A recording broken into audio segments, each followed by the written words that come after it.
Alright, nga bulijjo Projan Media kubanga ate kutusako amawulire. Essaawa zino wenjogera Nubian avuddeyo n'ayogera ku envelope omusajja amanyiddwa nga His Excellency Yoweri Kaguta Museveni gye yabadde amusindikidde. Eggulire ngenda kubandikwa mu details naye mbadde njala ntumire ku kyali wange oyo yenna ng'ali Qatar, ng'ali Saudi Arabia, ng'ali Jordan, ali Oman, banaye mwagala nnyo era akola omulimu gw'amaanyi nnyo.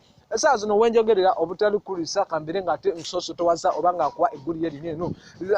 Nubian ye Vice President wa Firebase omuli Bobi Wine yavuddeyo n'atangaza ku ebyogerwa. Yagambye nti nze olaba wano eno obusente bwa mukulu amanyiddwa nga President Museveni tebuyinza kuba nga bunkyusa. Manyi enkyukakyuka esobola okujja nga tetwegala kaasizza tetulwanye naye nga tukozesezza mirembe free demonstration ng'ate tetulina gwe tulumizza enkyukakyuka esobola okujja. Era Mwami Museveni yabadde alina obusente bw'ayagala okumpa yampise ng'alina ebbaasa gy'ayagala okuba nga mpa naye nagiganye. Abo ba Eddy Kenzo be babuukabuuka okubanga ng'alaba asinkanye omukulembeze gw'eggwanga kyamaanyi nnyo. Ekyo sekirabamu kyamaanyi, nze njagala nkyukakyuka mu ddembe era saagala nze muntu yenna agenda kuba nga ankyusa birowoozo. Manyi mission 2021 tulina okuba nga twambala engule okuba nga ate tukyusa abakulembeze. Nate era omusajja mukulu amanyiddwa nga Mick Wine yayongedde ku bigambo bye n'agamba nti Museveni nawaba ampa ettaka erinkanawa oba nga mpa ekifo mu gavumenti ye siyinza kuba nga nkikkiriza lwa nsonga nze nkimanyi enkyukakyuka gyeri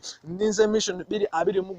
Ate we yayogedde ku mbeera eyabaddewo nga afunye envelope okuba giyite ebbaasa okuva omukulembeze w'eggwanga amanyiddwa nga His Excellency Yoweri Kaguta Museveni. Naye amawulire mangi gatajja no Projan Media, but don't forget to subscribe on this channel kubanga amawulire mangi gakyajja. It's Projan Media TV.